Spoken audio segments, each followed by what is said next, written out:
Welcome back to another episode of the Fall Ball Fellas. I've been staring at Hunter for the last 3 seconds.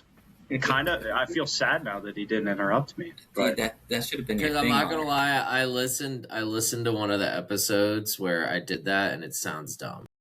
Okay. All right. So it's either it's either Good on all you or for nothing. being one of the 4 people to listen to our episodes on Spotify. Tens of listeners. It's funny. Right now.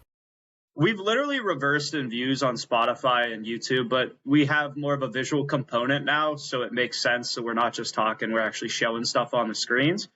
But today, we have our last position. We're going to be going over ranking fantasy-wise our tight ends. I did this time remember to put the tight end for every single team. I lied about the Browns last week. That was kind of a little meme putting them all in the F tier. But we do have 33 tight ends. I will say I put in Jake Tonjes because Kittle might be out for over a month. So we will rank him. And then after that, we're going to give our top 10 like we've been doing. And then going into a preview of the NFC East, which I know is big for these gentlemen because, of course, they're Birds fans. So let's get right into it.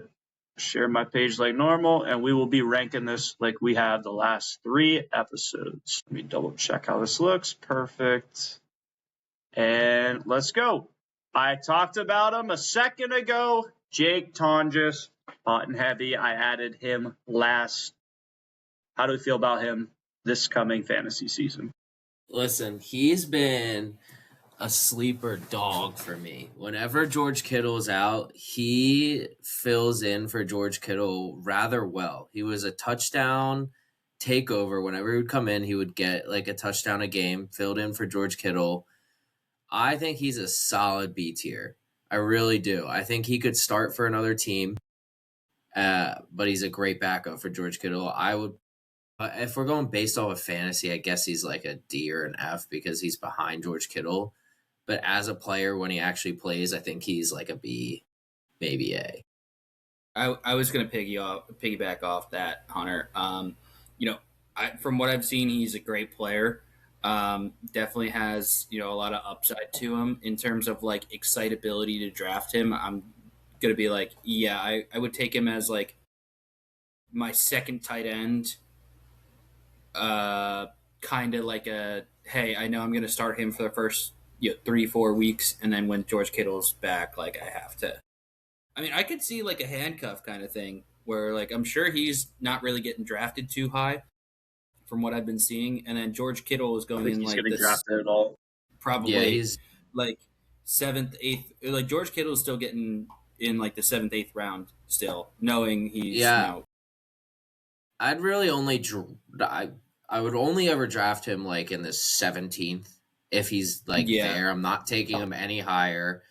And I would only draft him if you already drafted like Kittle or Tucker Kraft. I know Tucker Kraft's supposed to start the beginning of the season, but we don't know how he's going to look coming off of that injury. So like I would really only draft him for those 2 guys until they're like back into playing. But other than that, I'm not drafting him. Yeah, I wouldn't put him any higher than a C. I'm okay putting him in D tier. That's not saying his skill level. That's saying like how excited I would be to draft. He's definitely not F tier. Definitely not F tier. I mean, he'll only be playing 3 games, so if we're going like based off of what he's worth fantasy wise, he's got to be F tier for me at least. Okay, we'll middle this. I will put him at a strong D tier candidate. Once again, if we're looking at a season long outlook, he's not going to be a guy that you are going to start over 3 or 4 weeks. Once Kittle gets back, he did take a back seat. He was barely relevant. I know he still caught a touchdown when Kittle was playing, but I think that'll put him in D tier. Good player, could be in that B range if he was actually starter for a team, but he is someone I would draft if you don't like your tight end option. He is a streaming worthy player, especially that first month of the season until Kittle comes back. So if you don't draft him and he isn't taken, pick him up and slot him into your starting lineup. That Niners offense is usually electric, so he's got a good month to play for you. But season long, absolutely not. Now, rookie, our boy from Penn State, we got Tyler Warren. I'm actually discussing with myself. I was wearing a Penn State jersey before this, and I took it off. You have a Penn State shirt on. Well, I still have it's Penn his State. I second season. literally had my Saquon jersey on. My Penn State Saquon. Not a rookie Wait, what? anymore. It's his Sorry, I second meant season. like had a good had a good rookie season coming on. A to tier. rookie season. A tier. Yeah, he's A tier for me. I'm seeing him as pretty much the average 3 or 4 tight end off everyone's boards this year, so I think that's good enough for an A tier for me. Tight end's a very fickle position. I actually wanted to note this ahead of time. The guys that we list in even, I would say, C tier to F tier do not draft or touch with a 10-foot pole. We did give the exception for Ton just because he will be a starter for about 4 weeks. But tight end's a spot roughly like quarterback. You only need one usually as a streaming option if you do get a good guy in the first, I'd say like 6 to 8 rounds. Typically, you don't need to carry 2 tight ends in your roster. You can usually stream someone for your bye weeks, unless you just don't feel comfortable with who you got in the draft. Tight end's a kind of a fickle position with me. It's a little bit less important, I'd say, than quarterback, because having a good quarterback is important for those backup weeks too. I also want to clarify, last year, the difference between the number 3 tight end and the number 12 tight end was like 1 or 2 points a game. So if you're not getting, and we'll get into them, the 2 S tier guys early on, maybe 3 S tier guys, sit back and just get a tight end later in the draft, like in your 15, 16 round. Because like I said, like you really should only be drafting 12 tight ends if you're in a 12-man league. Even if it's a 10-man league, it's even more advantageous for you. Like you have more guys to pick from. So if you're not getting those S tier guys like McBride, then it's not even worth it for you to try and go for some of these middle class guys that we'll get into, in the 5th, 6th round. There's better wide receivers, better running backs. You could get a QB there. Like, not a position to reach for at all in your fantasy draft. I'd say. Like, unless there is the steepest drop off in human history from one of the tight ends. But like Hunter just said, you're really not going to get a lot of those. A lot of these guys are going to finish somewhere between like 125 and 175. I know 50 points could make the difference in some people's leagues, but not a big deal. Now, we got a guy. I put Rondé Gadsden up here. I know they got David Njoku. They had Gadsden at tight end 1 on their list. I know they'll both factor in, but I only have Rondé Gadsden here. What are we thinking? See, adding in, like, I was high on Gadsden. He was a big pickup guy off of waiver wire last year. He had a couple good games. Then he kind of fell off a little bit.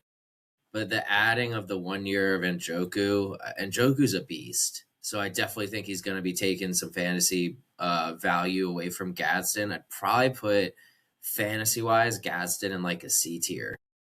Yeah. C tier. I mean, there's a lot of weapons on that team. Yeah, and you just don't know what they're gonna do. I mean, Chargers. Post Antonio Gates, they haven't had amazing tight ends, that have been like super fantasy relevant. I'm cool with C fully tier. agree with that. They did have Gerald Everett there for I think a year or so, but he played for the Chargers, right? Yeah, but he wasn't like top tier. I mean, he was probably top 10. No, he was top like 12, he was like that 6 to 10 range, but yeah, no one that insane. I'll agree with you guys. I probably myself would go D tier just because that is a crowded room. And if we think about tight ends, they're not usually higher volume players unless you're going to be like a George Kittle, McBride, or Brock Bowers. But my only worry with bringing Njoku into this offense is he's a red zone target, and he's a gigantic red zone target. So if you take away Gadsden's potential for touchdowns, I don't really see him getting the volume to make him even C tier wise, but you guys both said C. We'll keep him there. I prefer D tier for him. We got a guy had a okay rookie year last year. I think he had like 400 plus yards in one of the worst offenses in the league. Mason Taylor. I know they did get a rookie. Mason Taylor is tight end 1 as of right now. I like D tier for Mason Taylor. I don't think there's a lot of upside in that offense. I agree. Far away from Mason Taylor. Yeah, with all the hype around Kenyon. Plus, you've already got Garrett Wilson, who's just a target share god on that team. You also have Breece Hall, and then your quarterback's Geno Smith. Yeah, D tier, maybe F tier. Like, he's not a guy I'm going for. I'm not even drafting Mason Taylor. You should not draft Mason Taylor. That's what I'm saying. These guys in like potentially C to F, you probably should not be drafting unless you want to take a flyer on them in like round 15. this is going to be our most like top heavy position. Yes. Obviously, it's always is. I would not be surprised if we have like 10 guys in F tier. Yeah. Or we're I like also just changed my mind. I think Mason Taylor's an F tier. I think he's an F tier. Sure, I'll take it. Yeah, because I'm all right with it. With Sadiq in there, like I'd be. I mean, you don't draft a tight end 15th overall for him to be backup. You know, That's especially true. Like a tight end. You know. Yeah. Agreed. All right, Sam Laporta, he's a little bit of an interesting guy. He had one of the best rookie seasons of all time. I think actually at that point he had the best rookie season of a tight end, and then Brock Bowers came the following year. Battled some injuries, not really been as effective in this offense, but I still think he's a pretty strong B tier candidate for me. I agree with B tier. Too many cooks in the kitchen in Detroit. Like, they have a very large share of targets, sharing stuff that I can't see him being his rookie season again. Yeah, I think I'm probably more on the lower end A tier side, just because that is such a high powered offense. Whenever you're on a high powered offense, you really like any of those guys on that team. But you guys both agreed with B, so I'm okay with the high B tier. I think where a lot of it comes in as is like after the S tier guys and like some of the A tier guys, I'm like, I'll take whatever. Like drop them off a cliff, yeah. It's not like drop off the cliff kind of thing, but I'm like, all right, I'll grab one of the middle guys and kind of hope he scores a touchdown. Mm-hmm. Like right now, that line after B, just with our first 6 guys, I would draft the top 3. I would not touch the last 3 whatsoever in your draft. Agreed. So next guy, Tucker Kraft. Love the upside. He had a really, really good season to start last year and then ended up dealing with that ACL tear. From what I hear, reports from camp, he will be back for the start of the regular season. I like his connection with Jordan Love that he showed, and also that Packers receiver room. While we still think it's a little bit busy, they did get rid of Dontavion Wicks and Romeo Dobbs as well. I do think that receiver room's a little bit more thinning. I know you still have Golden. Dude, I'm like blanking on names right now. Jaden Reed. I just watched him catch a pass, and Christian Watson. I still think he's probably the most talented out of that entire bunch. I personally like Tucker Kraft as a fringe B A tier, but coming off the injury, I'll put him B. Fringe SA. Yeah, that sounded bad. That sounded really bad. I have fringe SA. That's crazy. I have Tucker Kraft pretty high on my top 10. I would probably put him S tier if he. So we'll split the difference and go A tier here. But if he comes back and has a season like he did last year, I mean, last year he was on track to be top 2 tight end. Was he really? Well, he was dominating. Yeah, he was dominating. He hit everything pretty hard. That's true. All right, Juwan Johnson, good fantasy season last year. He's a guy I would draft if I didn't pick up a tight end like really, really, really late. I put BC. I'll probably go. I do like that new offense. I like B tier. I like B tier. Yeah. I love Kellen Moore. And Kellen Moore kept his tight ends active, so I like B tier. I'm cool with B tier as well. He had I think he finished top 8 last year in fantasy scoring for tight ends. Yeah, he's been pretty consistent in that top 10 range the last few seasons. He's never going to be a guy that's scoring 15, 20 a game, but he'll get you 10 to 12. I think he had a couple multi-touchdown games last year. Probably did. The one guy I couldn't get his... No, he just had a crap ton of yards last year. Sorry. He only had 3 touchdowns He got a lot of targets, too. I remember seeing his name on the clicker below getting like 8 to 10 targets a game. So we'll see what Jordan drop a little bit with Jordan Tyson, and then also adding in Achane. That should probably drop his targets a little bit. But to be fair, though, after Olave and Achane will, yes, he'll take a couple, but Olave and Jordan Tyson, who is still a rookie, there's really not a lot to go around, and they love throwing the football in Kellen Moore offenses. Mm-hmm. So Shuck's looking pretty good. I'm seeing it right now. I mean, he had like 8 receptions twice, and then there was no games where he had 0, but there was a couple where he had like 2, 3, 4. What did he finish last year? Tight end what? I know it was top 10 for sure. Which is crazy. Like, that's just like, I mean, if you get that out of your wide receiver, you're like, I have to cut this guy. Like, I'm trying to, one of you guys look because I got to drag this. But the next fella we got, change of scenery, has had a lot of talent, shared the tight end job with Mark Andrews in Baltimore. We got Isaiah Likely. I'll throw him C tier. I don't know how much of the ball Jackson Dart's going to be throwing. I know he loves to run, so I guess we'll just have to see. But I like Likely as a C tier. I think that Harbaugh will get his throwing a little bit, keep his throwing a little bit more active. Oh. Yeah. Harbaugh took like 4 or 5 Ravens.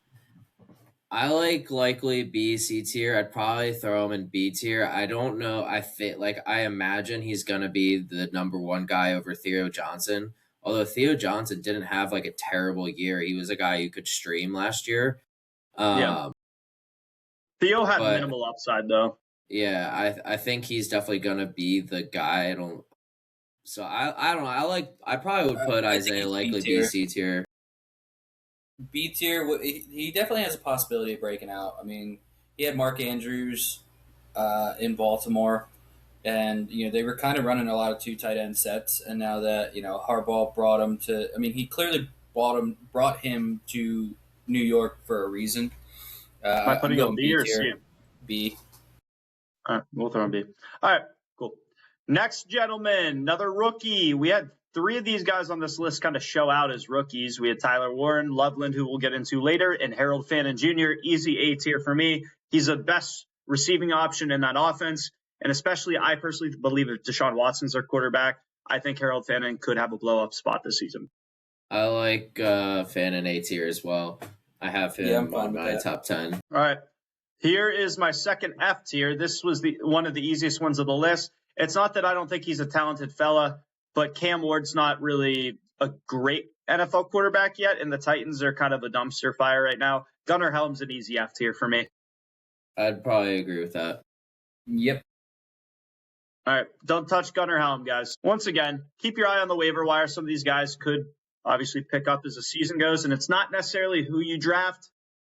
It is how you, I should say, pick up guys along the route. Your waiver wire, the first 3 weeks of a season can make or break a team. Mm-hmm. Will make and break your team.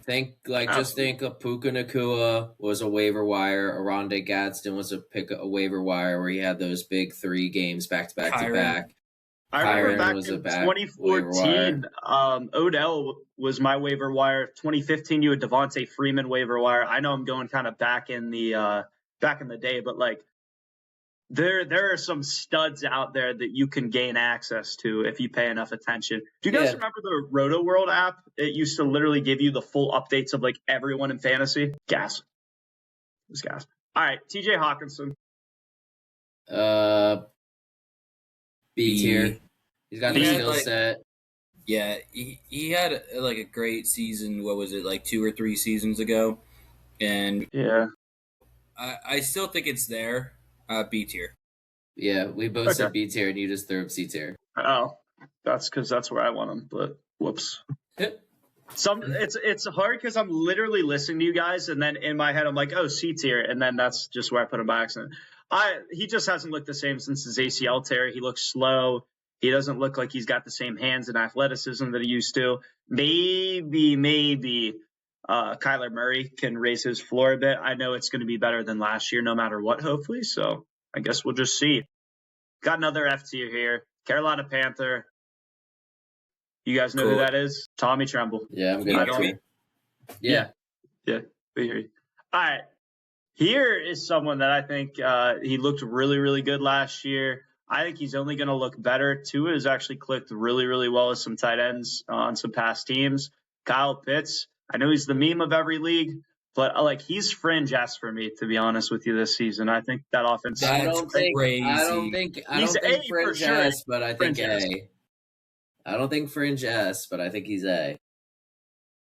As somebody that has gotten got by Kyle Pitts so many times. Everyone's gotten got by Kyle Pitts. Yeah. Sure. We agreeing on A too. You have to be like, you see it was there, like you saw his 3 touchdown game last year. Like, you have to be careful though. He finished 3rd last year because he had a 3-touchdown game. And that just shows the difference between like the 12th and 3rd tight end. Like one big game like that made him the 3rd tight end. So also just a heads up. Kyle Pitts is staying on the S tier for the remainder of this video. It's just happening. Take him out of S tier. If you listen, he's A, but Kyle Pitts is going to stay there for the graphic too because people love Kyle Pitts. Take him out of S tier, put him in A tier. Yeah, put him in A tier. I want to keep him there.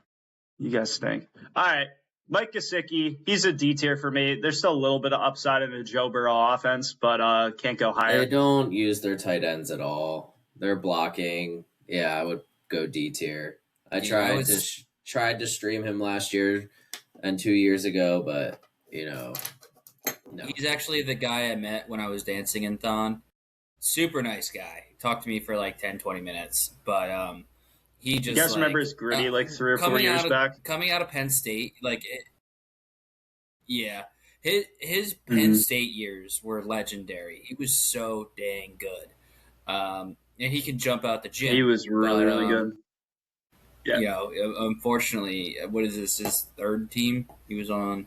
What was it? The Dolphins, then New England, then Dolphins, New England. Yeah. He might have even been on another team in there, but yeah, definitely 3 or more. Okay, Mark Andrews, guy that was S tier for quite a while in his career. They got rid of Harbaugh. Yeah, probably B tier. Smart. Yeah, we just don't know yet. Still have some targets because they don't really have a strong wide receiver too. So he's still going to be active in the offense. We just agreed on B. I'm having an aneurysm right now.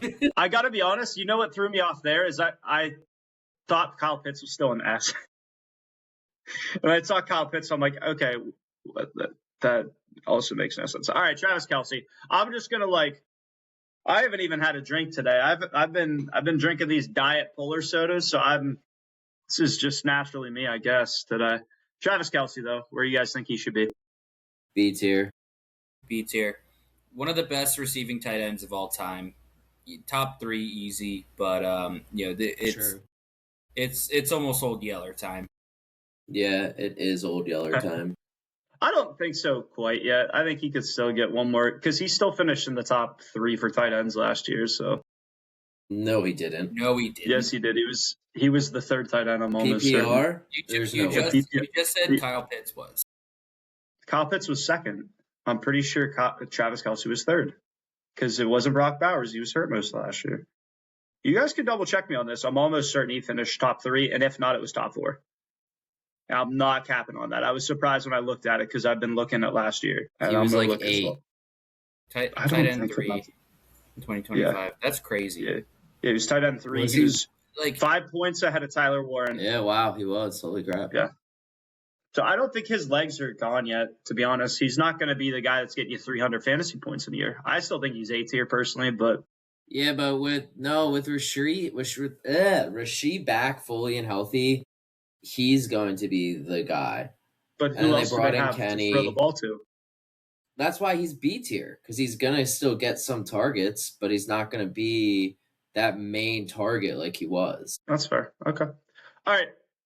You guys are going to disagree with me on this. I think Greg Dulcich is a C tier. I think he's probably the best receiving option right now in Miami. That's not saying a whole lot, but I think his upside is there. I saw some stats where it's like he has one of the longest depth of target. He had one of the longest reception yards per target and reception last year. He's not going to be great. He's not a star. You can stream him. I don't necessarily mind C tier. It's just a conglomerate mess in Miami right now. So you have no idea who's going to get the ball. And he's a guy that, has a little bit of – none of them played basically started for him last year except Dolchich was there. So I'm okay with C tier. Liam?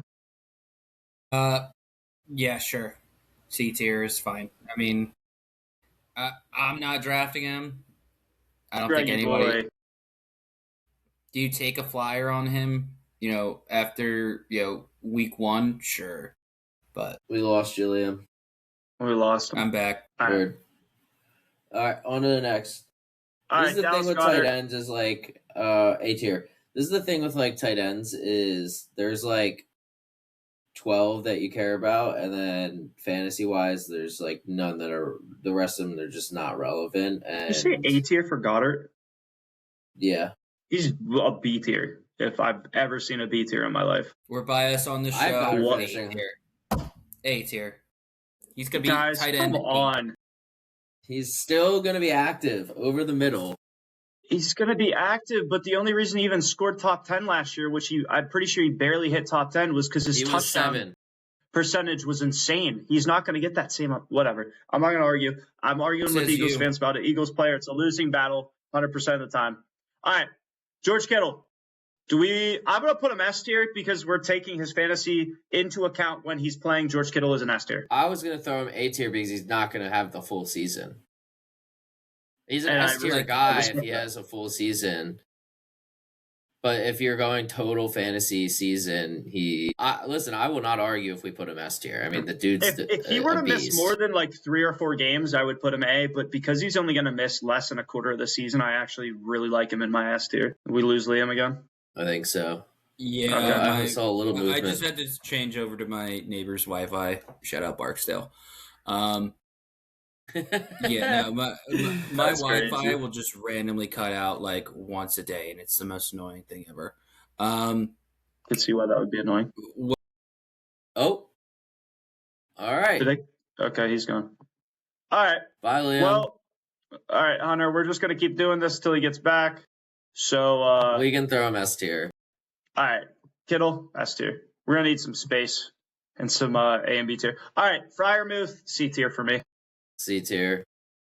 That's also kind of a crowded tight end room. That's why he's a C tier. He's a beast. Yeah, if it was just him, I'd put him B for sure, but definitely not. All right. Jake Ferguson, I probably put him in that same range as Freiermuth, like B, C, but like I'd put so he's A tier if CD's not on the field. When CD's on the field, he's a BC field, so I would be comfortable putting him probably. There he is. I would probably put him C with CD and George Pickett's on the field. all right, we're on Jake Jake Ferguson. Ferguson. We just put Uh, we just put Freiermuth in C tier as well. I have Jake Ferguson as A tier. Wild. All right, we'll put him in B tier to split it. That's kind of crazy to me. He's like an 8 to 10 guy. I don't think I've ever seen him score more than 15 fantasy points in a game. Oh, dude, did you not see his games when CD was off the field? He was a beast. I'm talking like over the course of his he was career. crazy. Did he go He's crazy? definitely scored more than 15 fantasy Oh, points. wait, I think I He actually went remember seeing him score like crazy. 27 one game. That's true. All right. But we're going to settle there B tier. I feel like that's probably a fair range for him. Over the season, if he's C tier or BC borderline with CD on the field and A when he's off the field, B's fair. Evan Ingram, he really disappointed me last year. I'm not joking when I say when me, Phil, and Hunter ranked our top 5 at the position, I took a flyer on someone at 5, and I thought Evan Ingram might repeat his, I think, 2020 season with the Jaguars, or 2022, whatever year it was. Did not do that. Was terrible. I won't put him any lower than D tier because I don't think he's as bad as like Tommy Tremble and Gunnar Helm. I'll put him D. I totally didn't even listen to who you said. Evan Ingram. Oh, yeah, I'm good with D. I tried to start him. I have him on my sleeper league, and he just doesn't do anything. But just to defend my Tucker Craft pick earlier, Noah, last year he played 8 games. 8 games. He had 6 touchdowns, 6 20-plus yard receptions, 489 yards, and 44 receptions. Do you know what's funny about that is 33% of his production all season. I think 3 of those 6 touchdowns were 1 week against the Pittsburgh Steelers. That's not me discounting from him. I remember the Monday night game against the Steelers. He had 3 touchdown catches, and I think over half of his 20-yard catches were also that game. All right, let's move on. All right. I actually was getting Dalton Schultz and Ferguson confused because Dalton Schultz only scores 8 to 10 every game. So I'll shove him in C tier. Yeah, I'm cool with C tier for Dalton Schultz. I'm fine with, yeah. All right. Dalton Schultz and him both played for the Cowboys, and I think I just mixed I was thinking of Dalton Schultz here for Jake Ferg instead of Jake Ferg, and I know they didn't really play together. But okay, I put Dalton Kincaid on this list because he probably has the most upside out of him and Dawson Knox, and it's kind of up in the air as to who is playing in that offense. But Kincaid's he was really touchdown dependent last year, and because he does split, he's C tier for me. Dalton Kincaid C tier? Yeah. I'm B tier for Dalton Kincaid. He just doesn't get enough touches for me. He splits it with Dawson Knox. I think he's going to get more this year. Even with them bringing in DJ? You know my opinion on DJ. I don't think it's going to make that You don't like DJ DJ Moore? I love DJ Moore. It's not a hatred of DJ Moore. I don't think it's going to be that much of an impact. I actually don't know who we're on. Is it Dawson Knox or Dalton Kincaid? Dalton Kincaid. Both of them are B tier to me. Like, wow. All right. That's honestly shocking to me. I could see a case for him being D tier because he's been really disappointing in his career so far. Okay. Colson Loveland. I'm strong A, S tier. S tier for me. I mean, if we're putting George Kittle in S tier, then we also have to put Colson Loveland in S tier. Yeah, he looked great last year after him and Williams established a connection. He finished his tight end 4 or 5, somewhere in that range, and he didn't really get featured in that offense until halfway through. So.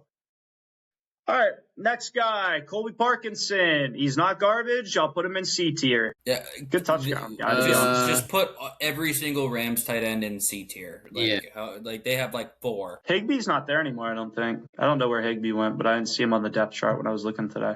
But yeah, you have him. You have Terrence Ferguson. I think they signed another guy, but yeah, he's good. Caught quite a few touchdowns. I love this picture. We got Chiggy Okonkwo joining a new team in the Commanders. I know he had a lot higher upside, and then they signed Stephon Diggs, so I don't know what his role is going to be in the offense, but the C-D borderline for me. I'm good with C tier. Liam?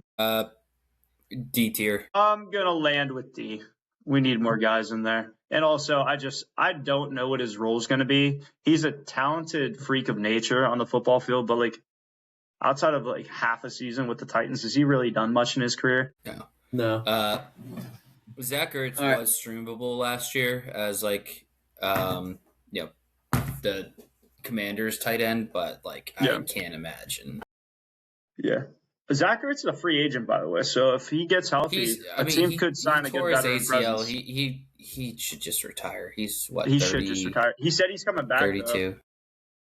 Said he's coming back. Sure. All right. Cade Otton. C tier for me. He's like B, C for me. C tier. Yeah.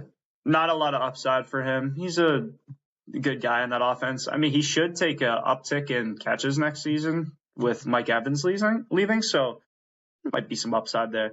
Now, I know we're going to go the 23-year-old bald man at S, right? Yeah. Yeah. He's so good. I have a feeling he's going to blow up this year, like more than his rookie season. With a competent quarterback, yes, he's going to be great. Who do you have throwing the ball to him 2 years ago? Was it Aiden O'Connell? I was trying to think about that. It might have been. I think it was Aiden O'Connell. It was him. I think it was. Oh my gosh, there was another guy yipping the ball. Didn't Minshew start the year for them, and then he got hurt? Yes. Aiden O'Connell took over. Oh my god, I forgot about that. Minshew. And then I know like Desmond Ridder, I think, took a couple of snaps that season too. He's so bad. Okay. Guy that stepped up a little bit last year, AJ Barner. I like him as a B tier. I'm not drafting him. C. I would probably go C for AJ Barner. Yeah. I like him. I think he's got a lot of upside in that offense. Brenton Strange. I'm probably C tier for him as well. Maybe B, but C probably. I'd probably go B tier for him. Young guy, a lot of potential. I know there's a lot of weapons on that team, but there's not like a clear-cut number one, though. Yeah. I mean, like BTJ didn't have a great season.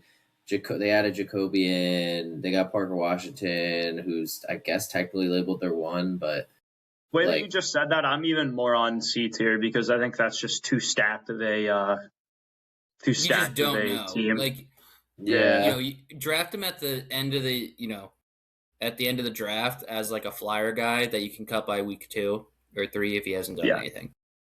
Yeah, I'm fine Agreed. C tier. Okay. And our last fella, Hunter Henry, pretty consistent in his B time tier. in the league. Yeah, I like him B as well. Liam? I have no real opinion on Hunter Henry. Hunter Henry.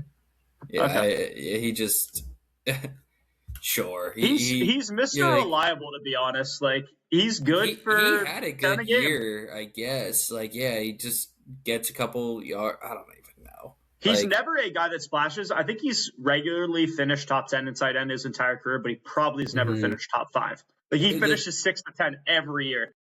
The thing about tight ends is that if it's PPR, great. If it's standard, like, yeah, you are take done. Whoever. Like, you just need it. You need like a touchdown. You just need a guy that will get you like 10 touchdowns a year, which rarely happens. Okay. So, guys, this is our completed list of every starting tight end. Like I said, we did have Tonjes and Kittle in there to account for them. The only one I really just, like, as I go down and look at this, I'd probably put Goddard B tier. I would put Hawkinson C tier and probably move Barner up to B, but that's, like, the only thing I really disagree with in this list. That's about it. Oh, I'd put Kincaid C tier as well. But is there anyone that you guys think is, like, 2 tiers out of place where you would have put them personally? Are we pretty on the same page here? I'm pretty on the same page here. I think we're on the same page here. Okay. So that being said, this is our final product of everyone. Let us know what you guys think in the comments and who you have ranked differently than us, who you think had the best rankings, obviously. We will be releasing all of our top 10 lists post this episode probably within the next week before we really start diving into our divisional breakdowns. But yeah, just keep an eye out for that. So do you guys want to go from the beginning to the end because we kind of know what our top 3 to 5 is going to be? Yeah, let's start at the beginning. I think we might have different number ones though. I would not be surprised if we didn't. Okay. I'm going to take this down now. Or should I leave this up for while we're doing it? Leave it up while we're doing it. Yeah. All right. Who do you guys have at your number 1? Trey McBride. I got Brock Bowers. And then I got Trey McBride. And then I got Brock Bowers. So the only let's get into this a little bit. The only reason why I put Brock Bowers in front of Trey McBride is that I trust Kirk Cousins or Fernando Mendoza to get him the ball more than Jacoby Brissett for Trey McBride. See, I'm the opposite. I trust Jacoby Brissett to get Trey McBride the ball more because they already have a connection than I do Kirk Cousins. I don't know about Fernando Mendoza. I just I think that Jacoby and Trey already have a really strong connection, and that's why I have Trey McBride as 1. But again, these are pretty interchangeable between 1 and 2. They're the top 2 guys going in every draft. If they are not the top 2 going in your draft, there's a problem. There's nothing wrong with drafting either of these guys first. I think you could make a case for either of them. But once again, do not reach for anyone. Like, after these 2, there's I will say substantial drop off, and you'll see in projected points and just talent in general. Although we do have another guy in this S tier here, which I have next. I have Colson Loveland at my 3. I also have Colson Loveland at my 3. I have Tyler Warren at my 3. Which transitions me into my 4. I have Tyler Warren at my 4. Kyle Pitts at my 4. I have Colson. Oh! Like his 4th overall draft pick, but for number 4 overall, he's been a bust. For everything else, yeah, absolutely. As a whole in his career, but I think he kind of turned it around last year. All right, Liam, who did you have? You had Loveland at 4? Yeah, I had Colson Loveland. But he is somebody that, like, the QB stacking, when you get like a wide receiver or whatever, I would love a Colson Loveland, Caleb Williams stack. That'd be a nice stack. Hot take, Caleb Williams is the first Bears quarterback to ever throw for 4,000 yards this year. I said that. I don't think that's a hot take. It's a hot take because no one in Bears history has ever done it.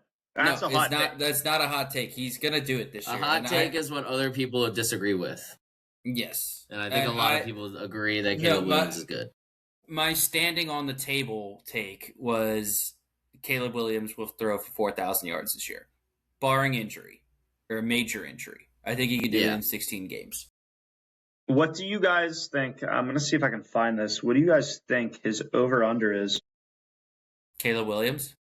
Yeah. Probably like 3,900. I was going to say like 3,950. I'm looking for it right now. He was less than 100 yards away from it last year. Yeah, he was like 20 yards. 49.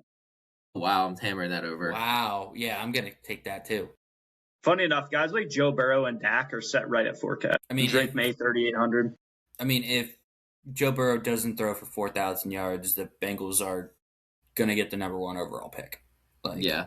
Like, they're going to be terrible. All right. Okay. Who do you guys have at 5? I've got Tucker Kraft. I have Harold Bannon. Tyler Warren. Okay. That's crazy. That's your own tight end, too. I don't trust the Colts offense to start the season. Dude, Tyler Warren was so awesome. Good. He was good the first 10 weeks of the season with Daniel Dimes, and then if you look, his production was okay, dropped off but a cliff. It and dropped Daniel off a Dimes cliff. is coming back. I know, but I don't know how much I trust his Achilles yet in an offense. Once again, he's not going to be able to move around a lot. Tyler Warren's going to get open for short targets. But also, Josh Downs is the slot guy, so he wasn't healthy all last year, so he's gonna take some targets from Warren. Trust me, this is my offense. That's why I put him in A tier. I think he's going to be good, but I think he's roughly going to have the same season as last year, which is top 5 in the league. So, we'll see. I have him top 5. Number 6, my bold prediction. It's not bold at all because I think this is going to be pretty easy for him. I still have Travis Kelce at number 6 for me. I don't even have Travis Kelce in my top 10. That's absolutely crazy. I have Harold Fannin at my number 6. I have Tucker Kraft. I have Kraft at my 7. I have Goddard at my 7. I have Goddard too. Let's go. Bang, baby. Oh, jeez. I have Harold Fannin at 8. I have Laporta at 8. I have George Kittle at 8. I have Laporta at 9. Did I only do 9 people? Hold on. 1, 2, 3. I have Kyle Pitts at 9. Unreal. Did I skip? Did we? Hold on. 1, 2, 3, 4, 5, 6, 7, 8, 9. I have 10. So how? Who do you have at 6? I had Fannin at 6. Pitts. Oh, I missed Pitts. I have Pitts at 7 and Goddard at 8. Okay. I have Laporta at 9. What do you guys have at 9? I have Laporta at 9. Okay. I have Kyle Pitts at 9. 10, I got George Kittle. I had to put him in there. I have Kittle at 10 as well. I have Sam Laporta at 10. I know we put Kittle in S tier here. We put him in our top 10 once again because he's missing weeks. He's an easy S tier when he's healthy, and we're talking about fantasy production when he does play. Okay? Yeah. Because Hunter's rule for this was we're not taking injuries into account. If someone were to get hurt, we're taking them as the player that they are and the output that they will provide when they play in fantasy. But that is, he's currently hurt. Like, you're like, so this is overall. This is different than J.K. Dobbins. Yeah, this is like end of the season. Who are the top 10 tight ends fantasy points wise? And I have Kittle at 10 because he's going to miss 3 games. Yeah, I still think he could finish like 8 because he's going to miss 3 games. I mean, like, you know, definitely the has 49ers, potential, yeah. The 49ers are saying that he's going to start week 1, and I'm like, what is that? 9 months after ACL surgery? That's pretty standard. What did he do? Did he do that? Or was it his ACL or his like? Pretty sure it was his ACL. It was not his Achilles. So who did? Someone tore their Achilles late last year. But all right, we'll do Eagles last, so we can talk about everyone, and then we'll get into the Eagles. But I have us starting with the New York Giants. A lot of changes coming out of their camp this year. So they got a new OC, got a new head coach, got a new DC. A complete overhaul of this team. You have John Harbaugh, proven head coach in the NFL, coming from the Baltimore Ravens. We had offensive coordinator Matt Nagy, who was a really good OC at one point in time, and then a terrible head coach for the Chicago Bears. And then a defensive coordinator, Denard Wilson, who is from the Vance Joseph Vic Fangio, I believe, coaching tree. So that is someone that you guys are very, very accustomed to because you have Vic Fangio running your defense right now. So yeah, And then I will go over the added, then we'll kind of talk about it. So they've added a couple of, a lot of guys on offense. They added Calvin Austin from the Steelers, Darnell Mooney from the Falcons, Odell signed on a 1-year deal. We'll see if he ever actually touches the field, but because of his name value, it's the only reason I'm saying that. Got Juju Smith-Schuster as well, Isaiah Likely, and a couple defensive guys in their secondary, Greg Newsome from the Browns, Tremaine Edmonds, I don't remember where he came from, I think the Bears, and then DJ Reader from the Bengals. They lost Russell Wilson, who is now Wilson. Did you guys see both Russell W's have retired in the last couple of months? Yeah, I heard about that. Russell Westbrook retired. Russell Westbrook. Russell Westbrook retired like this year or this week. It was yesterday. Yeah, it was yesterday. Yeah. So they lost Wandale, Sexy Dexy, and Bobby Okereke. Sexy Dexy's kind of a big miss on their defensive line, but so I think that the Giants had, and I said it before last season, they had the best defensive line that was going to go 5-12 or whatever it is. Like that was a scary defensive line. Like if you guys remember, I think it was the second Eagles Giants game. There was just like nothing but sacks on both sides of the field, on both sides of the game, because they were just getting home. I mean, Thibodeau's scary. They got like so many good guys. Brian Burns is basically just an extra defensive end. Abdul Carter, yeah. Abdul Carter, yeah. I was like, Abdul Carter, crazy. I agree with you. And then the rest of their defense is like, solid. They have a really good defense, but none of the guys that they added on offense scare me at all. Ooh, Calvin Austin. Like, they have like no wide receivers. They're going to be fighting. Darnell Mooney might be their wide receiver one. Malik Neighbors. Yeah, I mean they still have Wandale. I forgot Malik about Neighbors. Malik because he hasn't played in a year. Oh my gosh, yeah, Malik's their wide receiver one. Whoopsie daisy. And then they just got a rookie too, didn't they? Every team basically gets a rookie wide receiver. I don't think it was a high end guy. I will look. You guys keep talking about the Giants because I guess you're gonna look right now.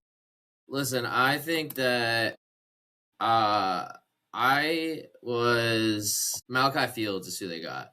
I was a part of a Ravens household for the last 5 years because my fiance's family are Ravens. So I dealt with a lot of John Harbaugh. I dealt with all the news of John Harbaugh, how he ran his team. First of all, I don't know if you saw that motivational talk he gave. I don't think that he could give a seed a motivation to grow and to turn into a plant. Like, I couldn't either. That's dependent on sunlight and water. Okay, Noah. But he just has no motivation, and then he runs full practice, full pads, full contact practice in between games, and that's how a lot of his team gets injured. So I wouldn't be surprised if we see injuries on the Giants this year, especially with their field. I think they'll be an okay team. I think they'll be fighting with the Commanders for 3rd and 4th of the division. Yeah, not really scared of learning that John Harbaugh became the Giants head coach. Like they went out in free agency. He signed a lot of guys. None of those guys scare me. They did get their new fullback, Patrick Ricard. Yeah, he was on the Ravens last year. That's a very good ad. That's a very good ad. If you see Patrick Ricard on the field, just know whatever side of the field he's on, they're running the ball to that side. Yeah, that's how the Ravens ran their offense. Like the two fullbacks that have lasted the test of time. But besides, Scatterboo behind him might be a little scary. Yeah, it's a bit scary, yeah. But then again, that offensive line is trash. It's not good. Yeah, I don't expect too much out of them this year. Brian Dable tried to get Jackson Dart killed last year. He was in the concussion protocol. Jackson Dart tried to get Jackson Dart killed. Yeah. Dable was so angry every time he ran. Yeah, I think we see a little bit less running from Jackson Dart this year. I I think that was his No. specialty, though. He's not a great thrower of the football. He's Like he's gonna run the ball. They need, but also if you think about it, Harbaugh came But is coming from an offense. He didn't have Neighbors last year. Like He you have to didn't. think about, he didn't have Neighbors last Agreed. year. He also is likely, and I do think Harbaugh is a good enough coach that will take this team to another level. I'm not saying like that playoff level, but they're going to be more improved than last year. 7-11.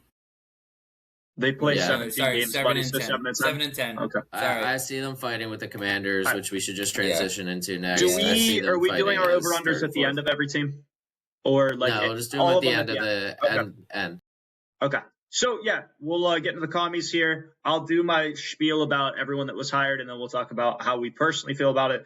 OC, they got a quarterback, David Blau. Not really a good quarterback whatsoever, and it was under Cliff Kingsbury for a little bit, but their offense kind of took a nosedive last year.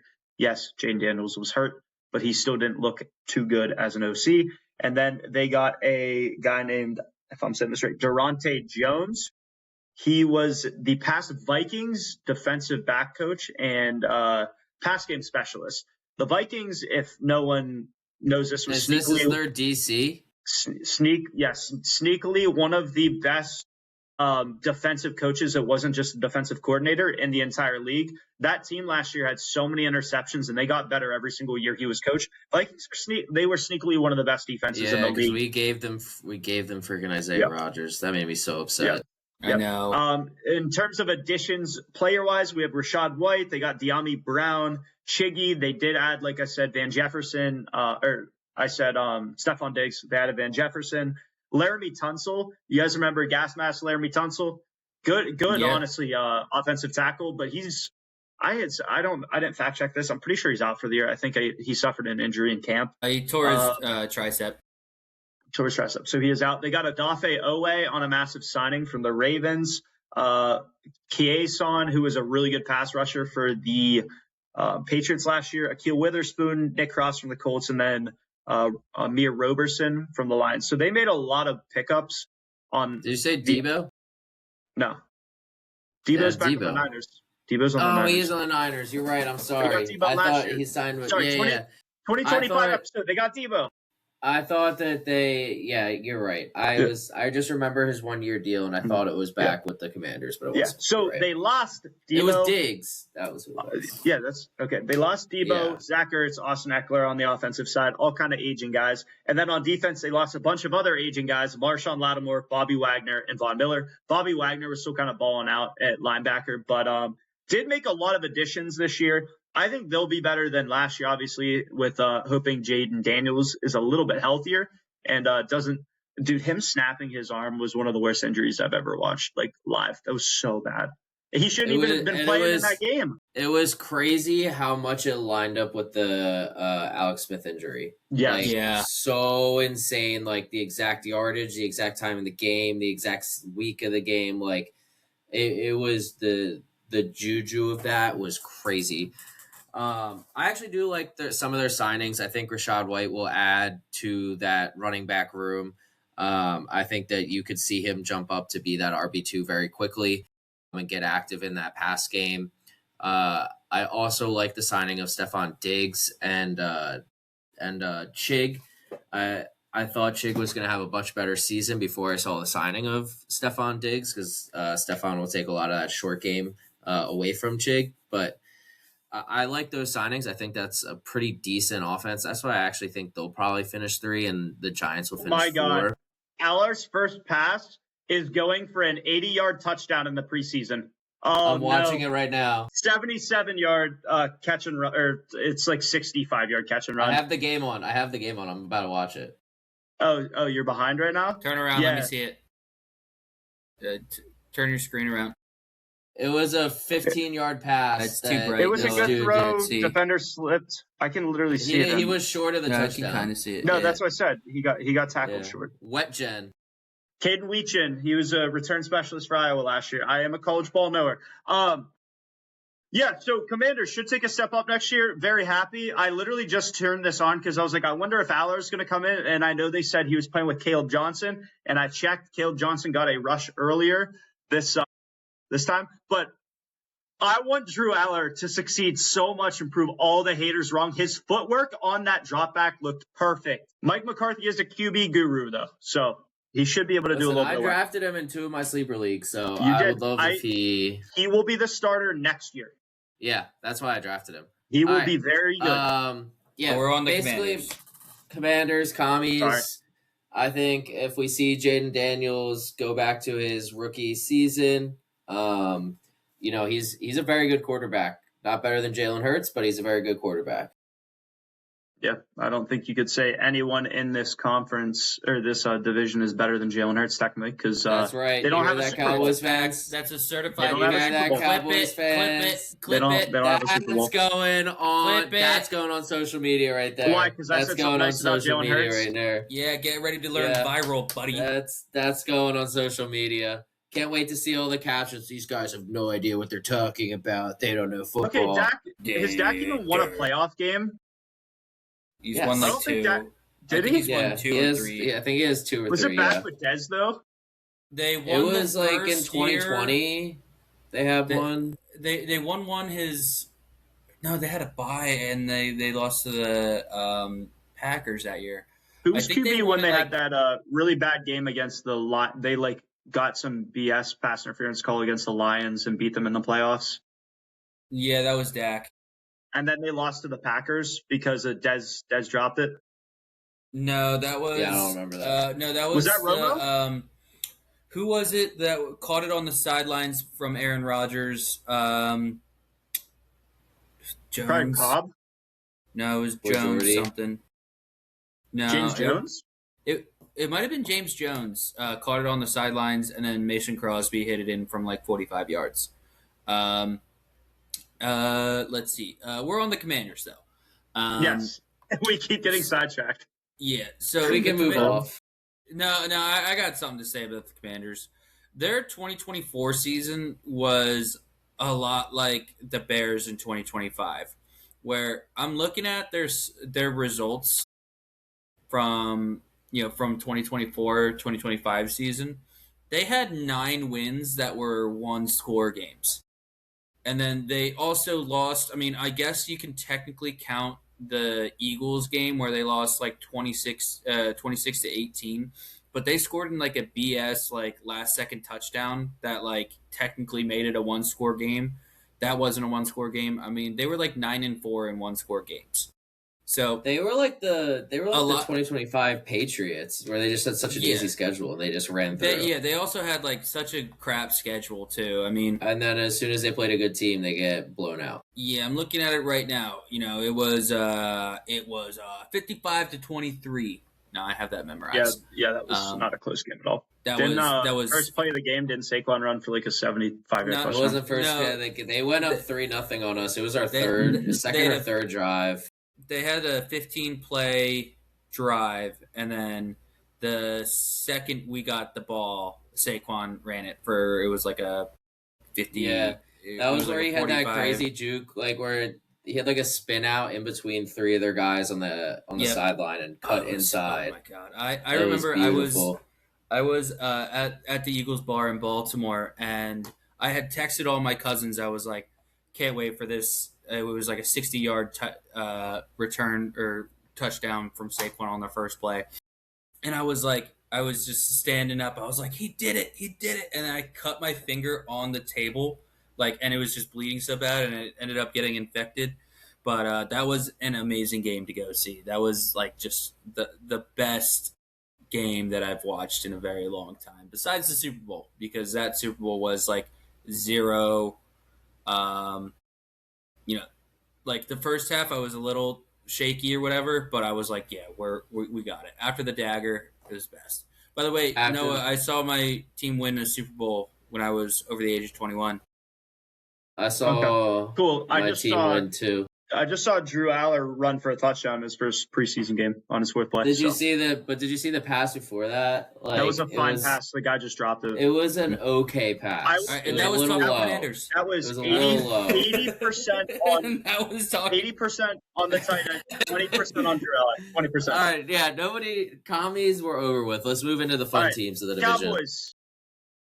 We added Christian Parker, who is a Vic Fangio gentleman as well.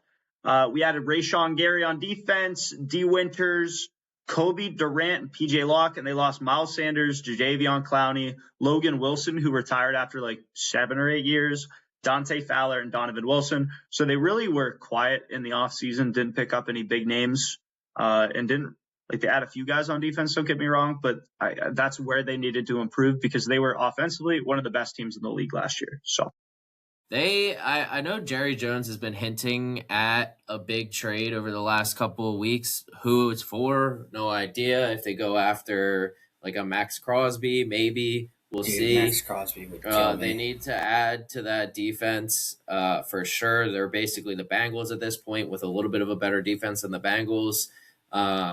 They're going to have to put up 25, 30 points a game to win their games, although they do have an offense that can absolutely do that. I mean, arguably top 2 wide receiver duo in the league. You could argue number 1, but it's either them or Jamar Chase and T. Higgins are the 2 in the talk right now. Dak Prescott, always been, as an Eagles fan, it pains me to say it, but like always been a pretty great quarterback in the passing game. When he has 2 dominant wide receivers on his team, he can get the ball going. And then we also saw last year Javonte Williams, pretty solid running back.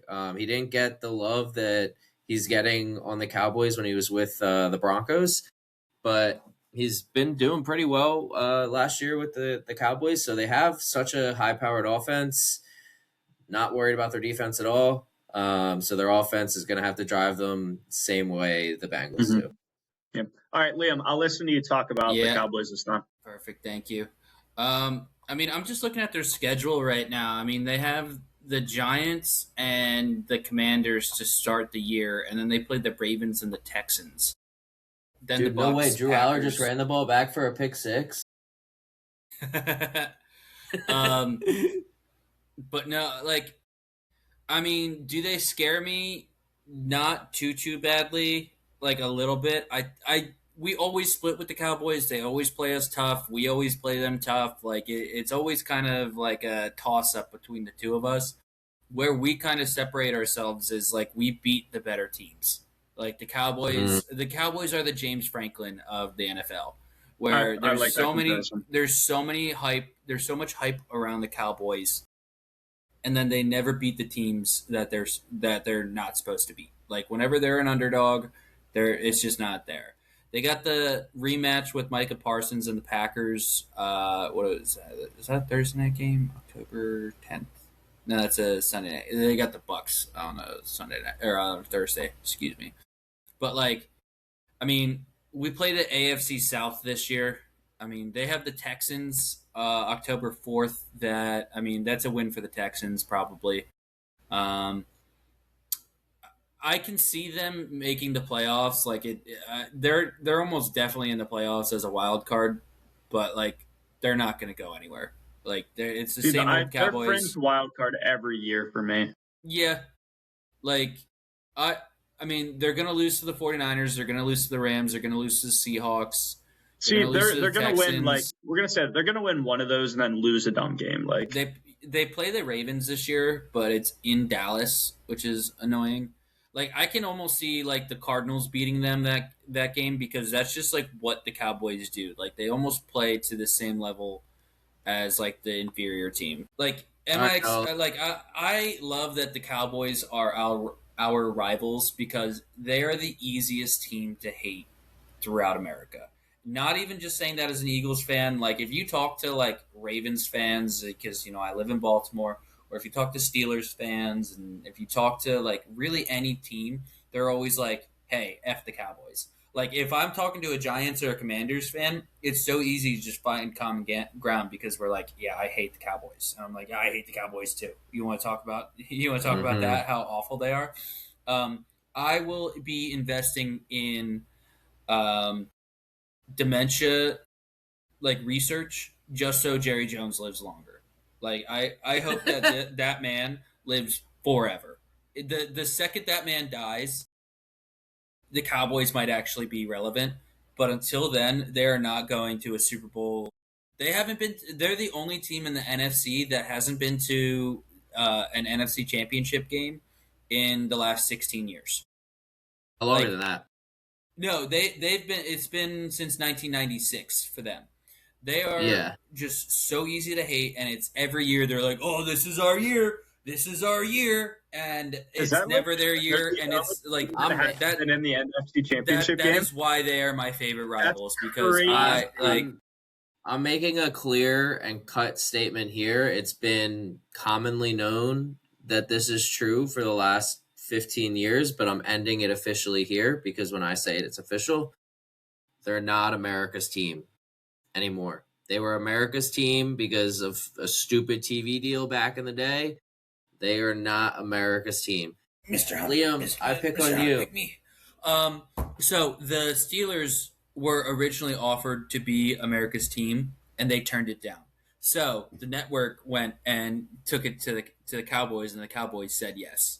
That's why they're America's team. They were America's. Are we going to have an team. Who would be America's team now, or you just think there isn't one nowadays? Okay, Philadelphia Eagles. Okay, you can't say they're America's team. It's going to be a team that no one generationally hates all of them now. Everyone hates the Cowboys because they were America's team. Everyone that's not an Eagles fan despises the Eagles. That's just not true. That's not true. It's like the highest fan base across the country. Most hated fan base. It's the highest fan base across the country. Both of you, shut up. I will send you guys a video that I was watching last night that my friend who doesn't care about football whatsoever and is just like a huge data nerd sent me.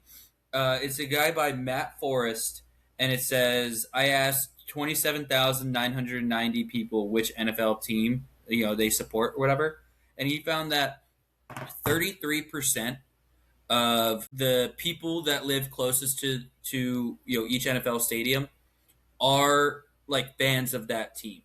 The other 66 are not fans because of whether they moved or certain demographic information or you find the results came back and it was the Green Bay Packers should be America's team because I agree with that. Back in when the Rust Belt shut down.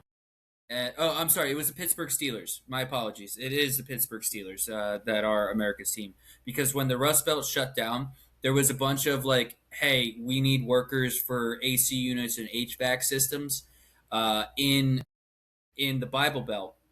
And so all the Rust Belt workers that were working in the steel factories went and became, handymen down in there. And so they brought their fandom with them, basically. Hey, why are you an Eagles fan? Oh, my dad was an Eagles fan. The Eagles have the most loyal fan base and the highest concentration of overall fandom of in the basically the metropolitan area between Boston and DC. The Eagles have the most fans in that area. They just don't have a lot of fans on the West Coast and things like that.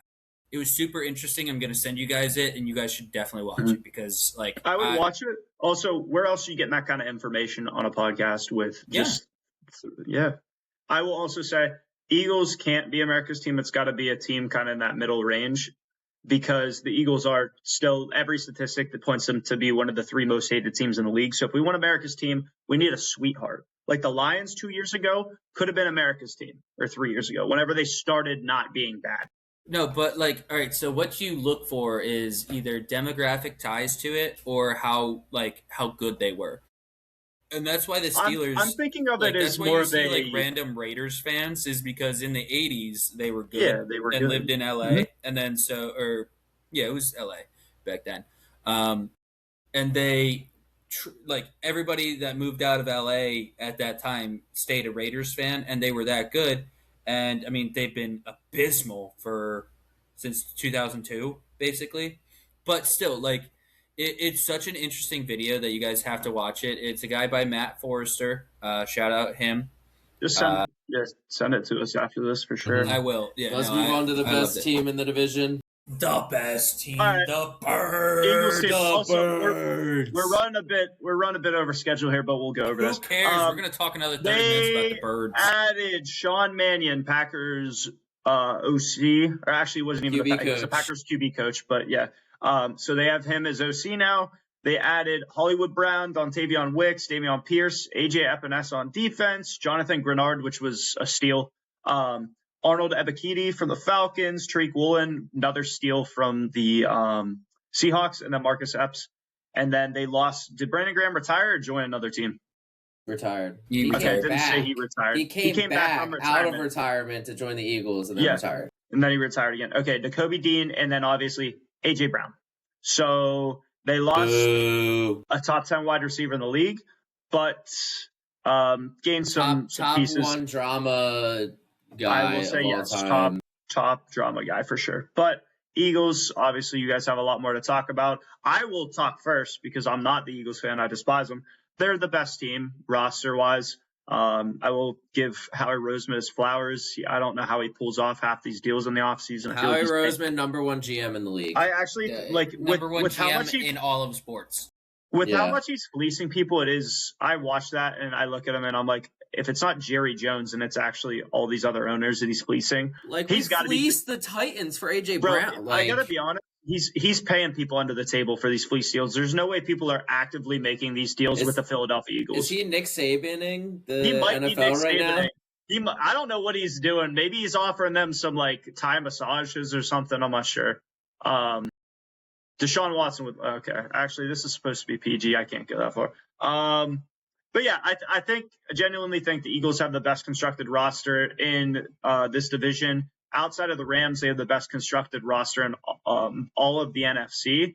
So I think they're obviously a playoff team yet again. They'll probably win the division, and I see them winning anywhere from 11 to 13 this year. So high expectations for them.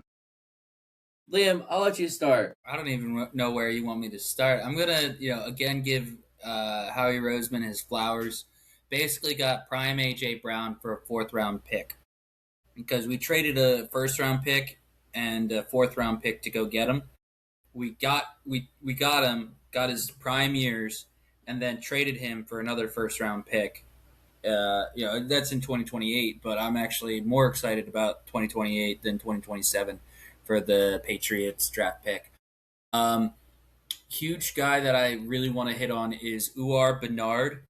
7th-round draft pick from the Philadelphia Eagles from Nigeria, has never played a single snap of football in his entire life. He is 6'4", 305 pounds, and he is, I think they said he's 4% fat. They're trying to play him as a defensive tackle. No way that man's only 4% body fat. Is he the next Mailata? He's going to be the next Myles Garrett. I was gonna say he's a defensive end. He's not a linebacker. Well, no. We got Jordan Mailata from that. He is going to be that. The only thing that I hate about that is that I think they got rid of the international player designation. How we were able to keep Mailata for those 2-3 years that he didn't play was that they had a separate practice squad roster for him, basically. But I think they did away with that, and now Bernard has to be on the 53-man roster, which I am so excited to see this guy play. If he gets in during the preseason against the Ravens, I am so excited to know about that. I guess they're putting him at defensive tackle because, hey, your job, go get the quarterback. You don't need to learn a bunch of schemes or anything like that. A defensive tackle is not going to. He's not dropping into coverage or anything like that. I think that, but I don't even know. Imagine him and Jalen Carter on the same. Oh my God, I'm getting erect. Sorry. It's late enough in the episode. I'm leaving that. Sorry. You guys are talking about him though. Is his development going well? I haven't seen anything about him since the draft. Did you hear his stats? Yeah. Did you hear what his weight is? He ran a 4.5 Okay, once again, they've tried this before with guys that have never touched a football field, and it's not. Jordan Mailata is a first-team All-Pro. Oh my God. Jordan Mailata came from a rugby background, though, didn't he? That's different. Yeah, but that's not offensive tackle. He had no idea. He didn't even know how to work his pads the first day. I know, but once again, rugby is at least somewhat synonymous. This Uwar guy. But no. It's not because you can't block in rugby. Yeah, rugby is not the same thing as football. I didn't say it was the same thing. I said he played an organized sport relative to football. Relative. Okay, I don't then care what you say. Uar Bernard Bernard's played gonna be beast. basketball, which is a sport, Did he play organized sport. basketball? Yes, he did. Yeah. Anyways, this guy is going to be so good in like 2-3 years, and I'm so excited for him. But on top of that, we have a scary defense. We've added a good couple guys. Um, the, who is it? Greenlaw or we got No, Grenard, Jonathan Grenard. Yeah, Jonathan Grenard. Whatever. Two third round picks in the middle of the draft. It was like the draft was basically over, and it was second or third day, and how it was just like, hey, 2 third round picks for your best defensive end, and they were like, yeah, sure, whatever. It was Let's awesome. get how. Awesome, love it. And like our getting Reek Woolen from the Seattle Seahawks. I mean, Insane. I know he wasn't their CB1, I don't think, but like we desperately needed. He was good. We desperately needed a second CB to counter Quignon, and then now with Cooper DeJean, not a safety. He's going to be the slot, the nickel cornerback. The only real question mark in this defense is how good our safeties can be. Yeah, like I would that's 100% agree with that. And I Yeah. You would guys be got Marcus surprised. Epps. He's a pretty decent safety. We've had Marcus Epps like 3 different times. Wait. Yeah. Okay. For some reason, I Yeah. thought he came. Did he come from the Bills? We've got We- Epps history. Him and history. Jordan Matthews are our like booty call late nights. So like, hey, you up? Like Jordan like, Matthews. We just accidentally butt dialed him, and we're like, we're on the phone with him. Might as well ask him to come back. yeah, That's funny. kinda. And so like, I can see our safeties being a big issue, but I wouldn't put it past Howie to just like throw a 3rd round draft pick at somebody and be like, yeah, you can take our starting safety. The offense is obviously like a major, kind of a question mark, but even year Jalen Hurts, even year, the last 2 even years we have gone to the Super Bowl with a new offensive coordinator. Jalen Hurts has never had. Yeah, Jalen Hurts has never had 2 years with an offensive coordinator. Throughout college too. Yeah, during college too. Like I guess you can technically count Shane Steichen, but he wasn't the full year starter. Wait, no, was it Shane? Yeah, it was Shane Steichen. But then like Nick Sirianni started with play calling, and then Shane Steichen took over play calling.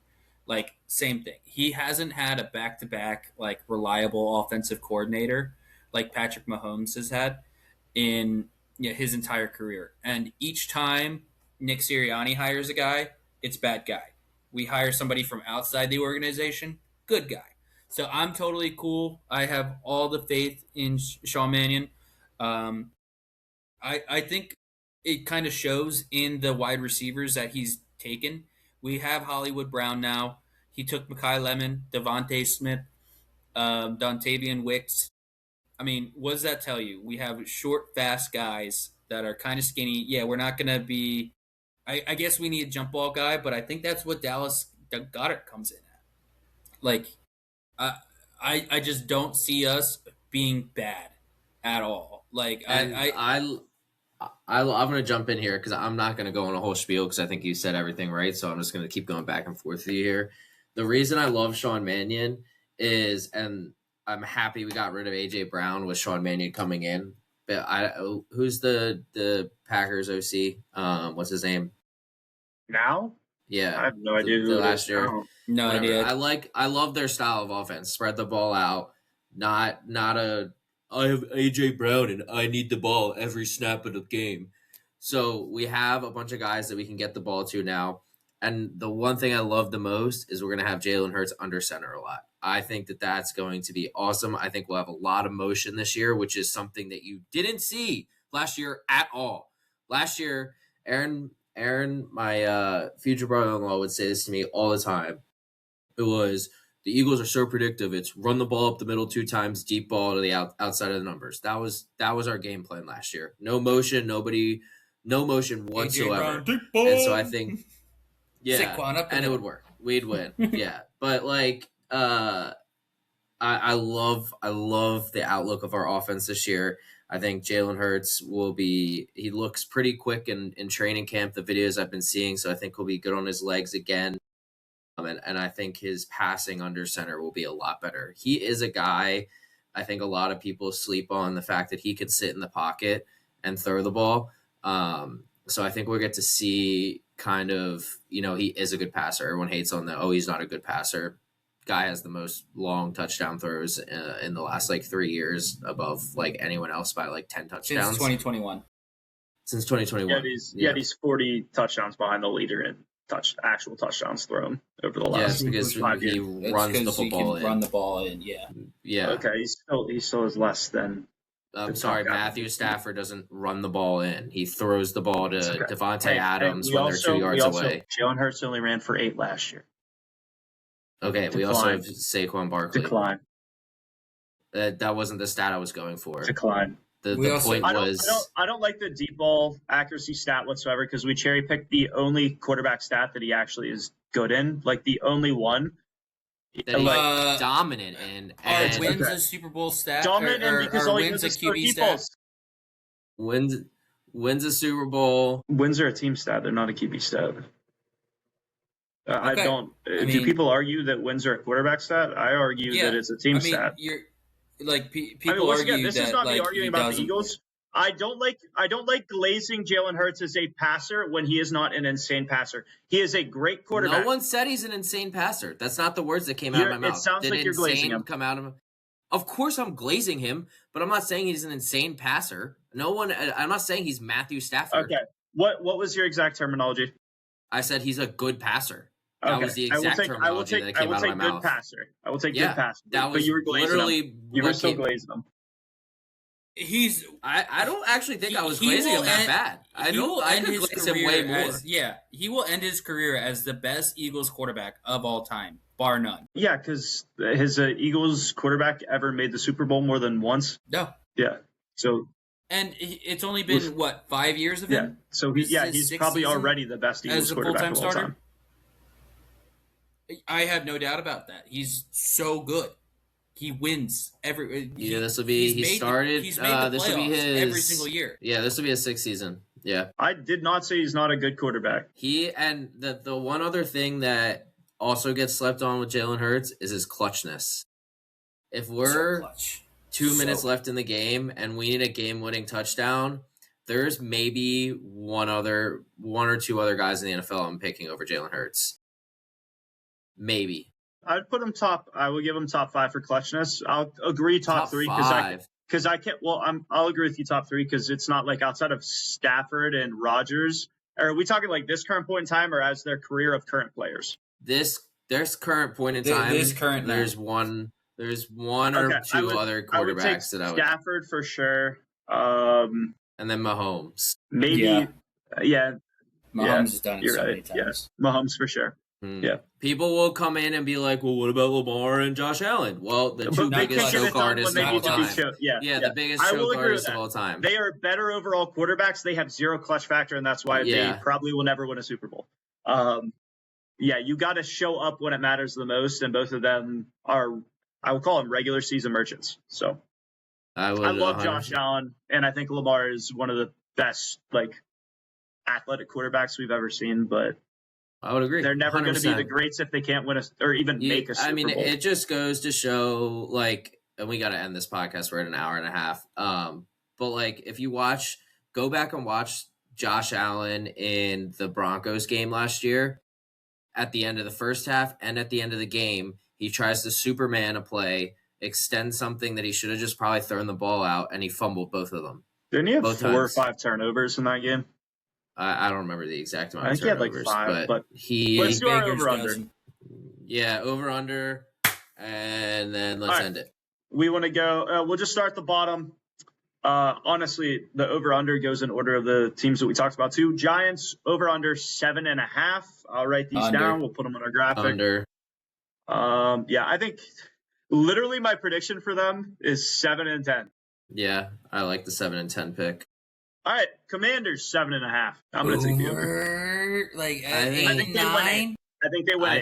I think over as well.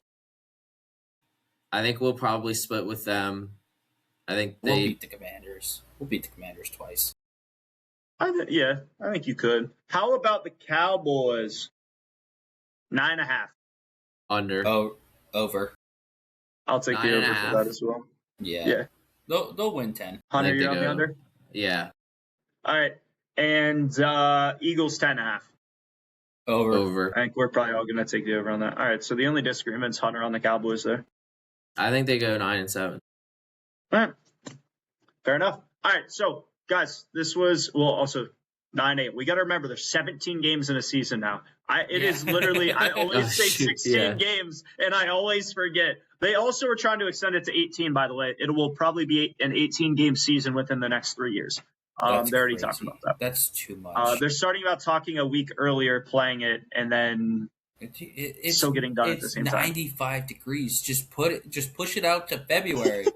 NFL season gets me through the winter. Or just get rid of the Pro Bowl because it's a waste of a week. Okay.